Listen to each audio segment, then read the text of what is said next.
welcome to this channel. Yeah, he says welcome too. So, hi, welcome. I'm excited to introduce you to this new subject. So you might know that I've been focused on chakras. That's one of my focus. That's not the only one. But there's energy healing and there's the science of it. And I guess what I want to do with the past few years and what's gonna come up in the next few years is to study the energy body and to understand the circuitry and to activate in the best way that we can what we want to do. And I believe that there's an intention with every part of the body, and we can see it with reflexology, we can see it with traditional Chinese medicine, we can see it with even the mudras. I mean, each part of the body means something, and when you tap into it, you activate that specific circuitry. Obviously everything is connected, but I think it's fascinating. And I've been, offering healing programs for the 7 chakras that you know of. I've been channeling through the Akashic Records and offering workshops, like daily or weekly explorations for the different chakras that we don't know of. And you can know more about it by clicking on the link that I'm going to put on that video. And you can also just, like, if I had to sum it up, it's basically when we grow and we expand that personal activity, that personal energy that we have within ourselves, there's naturally an outpouring that goes towards the collective. And that there's, so much energy. We are a part of the collective. We're all a part of the collective. We're all connected. And that activates those parts of yourself that innately mean psychic abilities, that mean a different relation with the earth, with the sun, with your highest self, with you're an incarnation of your soul, but you're not the only one. And so by tapping into those workshops, you get to discover firsthand and heal and activate those parts of yourself, and you can meet different parallel versions of you. You can meet your soul contracts, you can rewrite your soul contracts, you can do so many things. Anyway, so far I've been working with 15 chakras, so the 7s, plus the spleen chakra, which are all in my school membership, by the way, plus the 7 transpersonal chakras. I've been guided to do a workshop for the Earth Gateway, and that's going to come very soon. I've been just downloading information about it for more than a year now, so yeah, when it comes, you'll be aware. Please subscribe to the channel or join my newsletter. The link is down below. Anyway, I was going through a book. Actually, I have the physical copies of those books. They're called The Ancient Secrets of the Flower of Life by Drunvalo Melchizedek. And I really recommend all of his books. They're really interesting to see what one can do for the planet and how listening to you guys can help you, do a lot of things. And in a way, Matthias De Stefano, who is on Gaia and who has a lot of different things on social media, he is, I guess, the continuation of that work of remembering, of activating the planet, of traveling, and working with crystals. And I mean, I really recommend both of those light workers, let's say. And I went to Göbekli Tepe, and you will see a video about that soon. I went to Göbekli Tepe, which is an archaeological site in Turkey, and it has so much spiritual components in there. It's like the earliest temple. It's the most ancient temple found. It dates through 9,500 BC, before Christ. It's called the oldest temple in the world, and it's being excavated for the past few years. So I went there, and I remembered that I read something about openings within the temples that would let humans channel and welcome in the gods, the goddesses. And that was from a book by Zecharia Sitchin called The 12th Planet. Really recommend this book. If you want to know a little bit more about Marduk, about just the presence of gods on this earth, or what we, call gods, but could be aliens.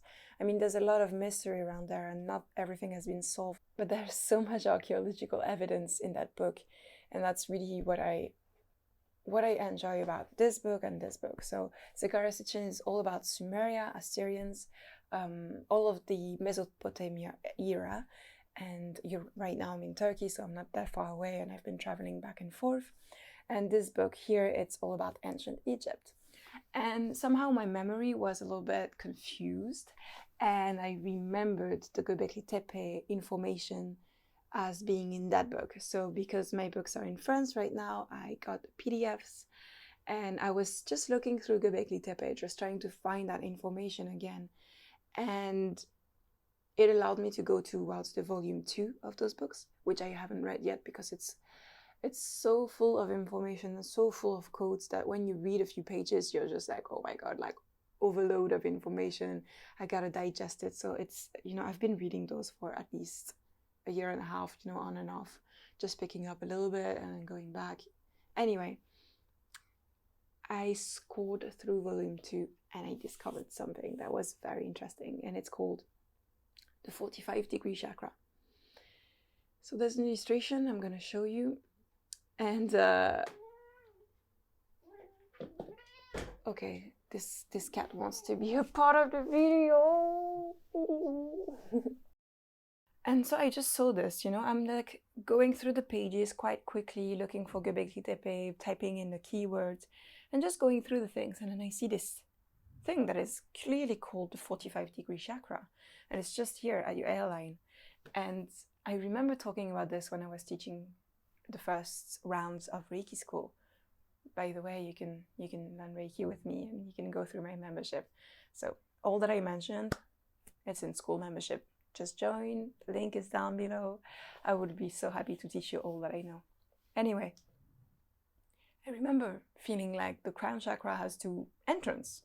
I was like, I'm clairsentient, I feel through my body. We definitely have the crown chakra here, but there's also something very, very definite here.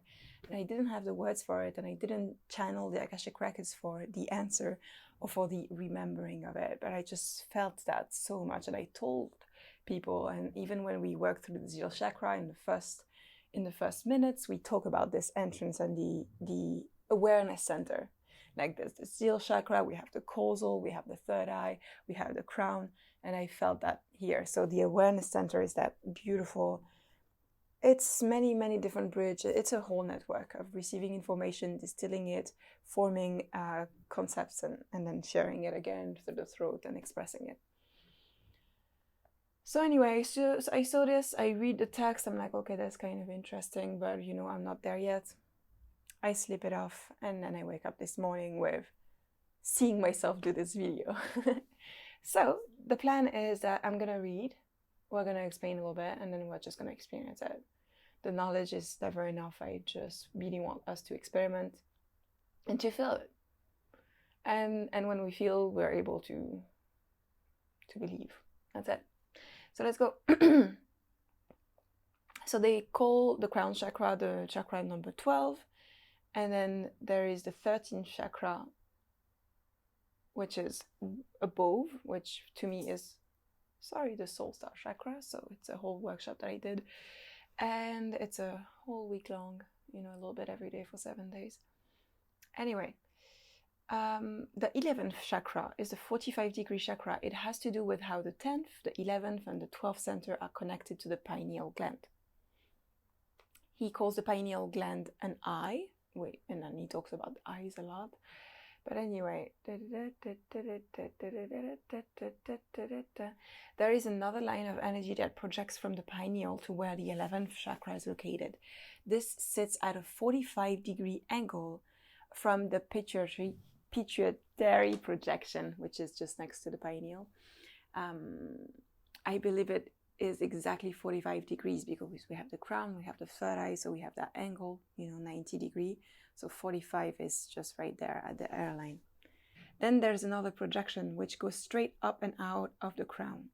All these 3 last chakras are focusing in on or projecting out from the pineal gland.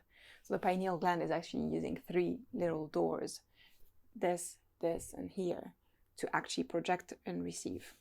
So the context that this is shared within is all about the Merkaba, which is a part of it's your energy body, it's your light body, and it's also your vehicle towards transcending this dimension and going towards the others. So for us now as humans, it means, you know, astral traveling and like meditating and going into different trances, different waves of brain activity that takes you in different places. And he goes into something that is much deeper and much more, it's a little bit difficult and confusing to just read that text. I'm sure that being in the same room as this person would be much more helpful. And actually, I know that those books were part of cassettes that were being sold, where everything was explained back in the days of cassettes. I wish we could find those, but yeah, it was a whole teaching program. It was a whole training for you to really just like reactivate parts of yourself. And in a way, I'm happy that I'm there doing online workshops on Zooms and sharing the replays everywhere. Oh my God. Anyway, I would love to meet this man and talk about all of his work. It's been such an inspiration. So what we're going to do, because there's not much more information, what we're going to do is that I would love for us to meditate and just to feel that and see what happens. I would love to actually work with the crown, the 45 degree, and the third eye, and see kind of witness, give attention to the energy and see how the circuitry works and see what it might deliver us as well. Because when we've been having activity that we do not witness with our consciousness, you know, it's been happening. You don't need to activate it because it's been happening all throughout your life since you were born. And I'm saying this from experience of, you know, working with the other chakras that we don't usually know of. We're just going to give our attention to it, and that's what's activating. It's the remembering. It's not the activity of the chakra, it's the remembering. So if you don't want to, if you don't feel like you want to activate that, then you're more than welcome to stay on watching the video without doing the meditation and just see what comes through. I'm doing it for the first time with you right now, even though I noticed that chakra already exists, but anyway. And if you want to do it, please know that it might affect your day. It might affect the next night. It might, you know, give you a lot of remembering that might be full of information. That might be, you know, maybe a little bit of a shift, a little bit of a change. And I don't need to say it's positive or negative. I don't know. It depends on anyone, everyone, your past lives and many other things. But yeah, let's see. So this is going to be, you know, as long as it wants to be.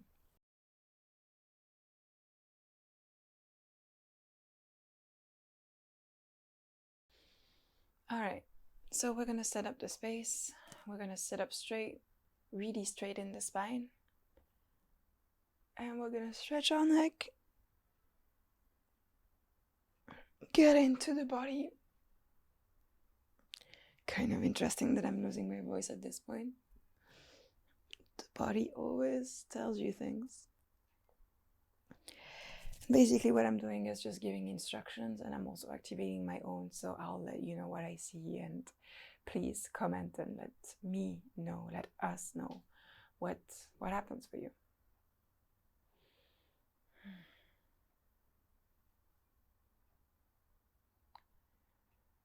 Okay, I feel some light language coming through, so let's go.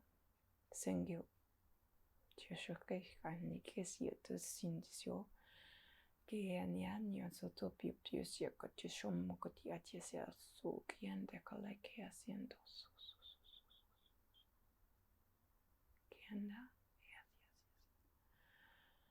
So we're gonna breathe in and out.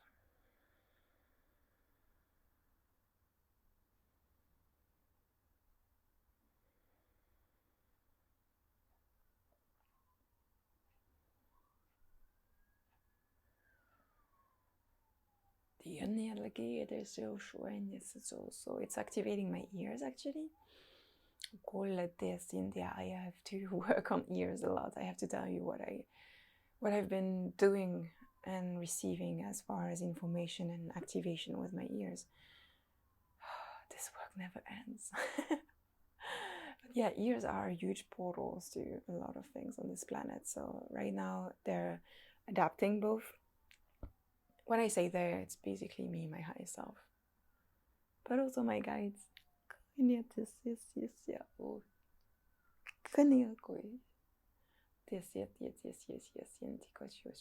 So we receive. I'm gonna remove that watch so that I can have my left hand open for reception, because the left hand has a huge basket really to receive the gifts. So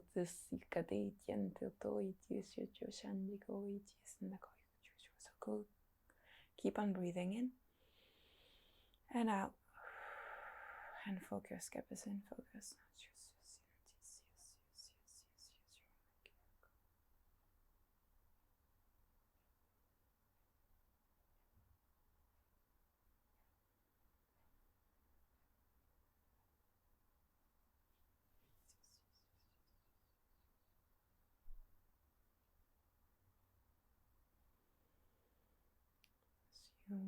Working on the first axis, third eye in and out. Through the pineal gland. Letting energy, breathing. I'm just like breathing with the skin right here, letting it all go through the brain. So breathing in that, not only the oxygen, like my skin is actually breathing the energy that is all around me.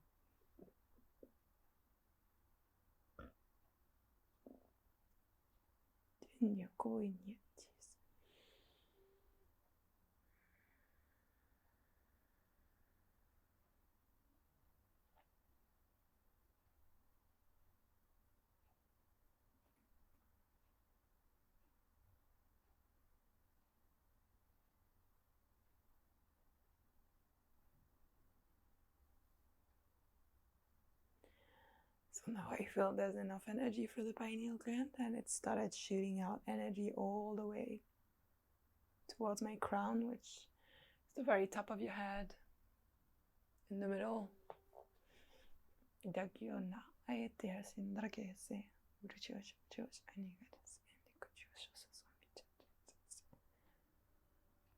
They're letting me know I have to continually heal my neck. I do have pain in there.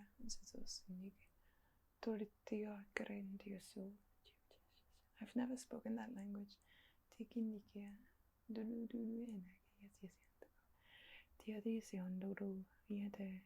No, not all light languages are the same. There's, you can understand there's different branches of it, and that was very different. They're basically just healing my energetic neck, not the physical one. I'm totally open to healing my physical neck, guys.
Allow yourself to receive. Receive.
I totally prepared this to be like a 10-minute thing. It's like, oh no, guys, we're going on for hours.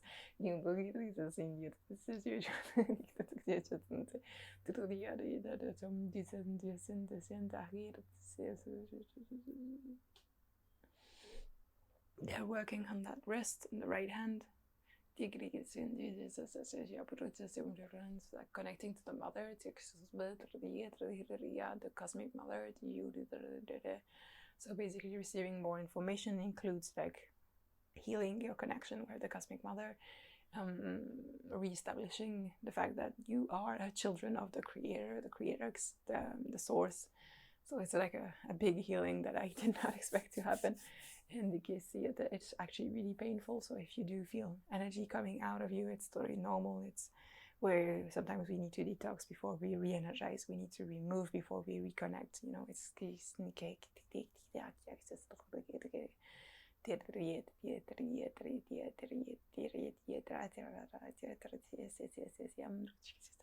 in a way, it's removing the false gods. That's what I hear. And our attachments to them, and in a way I feel like a puppeteer. Like those false gods, they actually exist because our collective consciousness is creating them throughout the remembrance of all of them, and in a way we are basically just letting them control our actions and our reactions.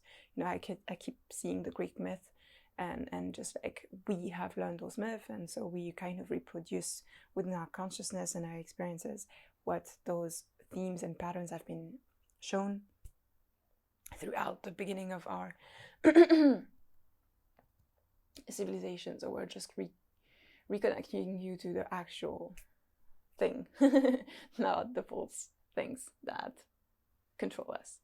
And in a way we feel stable with being attached to things and puppeteered, because we kind of know the patterns of like jealousy, of betrayal, of love, of destiny, of all of those things. And there's an enmeshment, there is an imprisonment, but there's also something that we find within that, because we actually know the patterns. So we kind of feel more certain and stable within those bounds.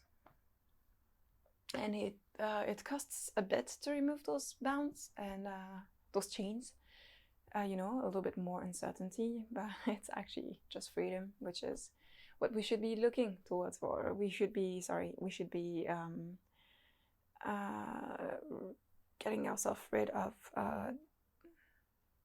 our sense of comfort, because it's just an illusion and a prison.